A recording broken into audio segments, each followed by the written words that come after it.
So hey guys, today I'm going to show you how to draw jewelry like this in ibisPaint. And trust me, it's way easier than it looks. Let's get started. First, create a new layer. Next, grab this brush. I'll put the brush coat on the screen.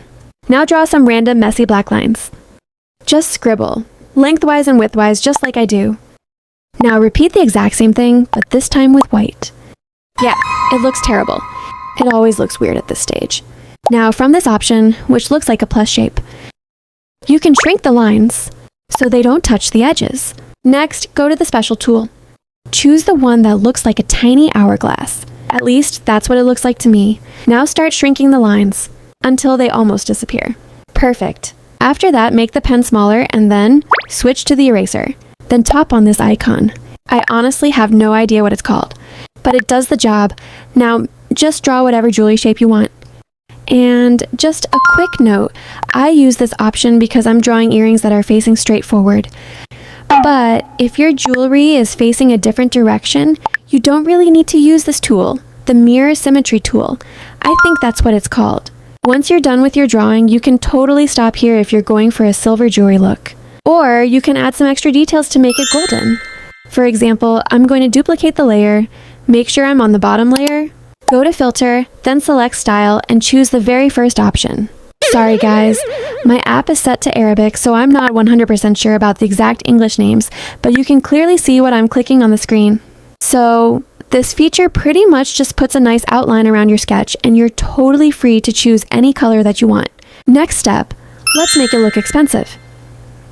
Grab a gold texture like this image, hit that clipping mask onto your jewelry layer, and flip the blend mode to multiply. Easy peasy.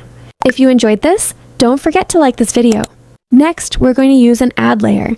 Pick a yellow tone and whatever brush you prefer, then just add a bit of shine. You can also play around and change, or use these gradient options to get even better results.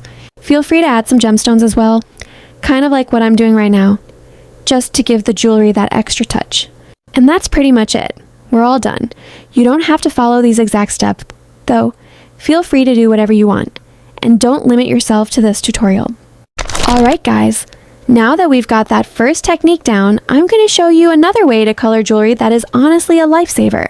Once you have your main outline or the line art of your jewelry completely ready, you want to drop in your base color. For this one, we're going with a nice classic gold. Next up, we're going to grab this specific brush right here. I'm going to create a new layer and make it a clipping mask to our base gold layer so we don't paint outside the lines. Now, using a color that's pretty close to our base gold, we're just going to make some vertical lines across the shape, just like this. Moving on, let's add another layer. This time, change the blending mode to add or glow add depending on your software. We're doing the exact same thing here. More vertical lines with our brush. Look at that, it's already starting to shine. And now, guess what? Yep, you guessed it, another layer. But this time, we are changing the blending mode to multiply.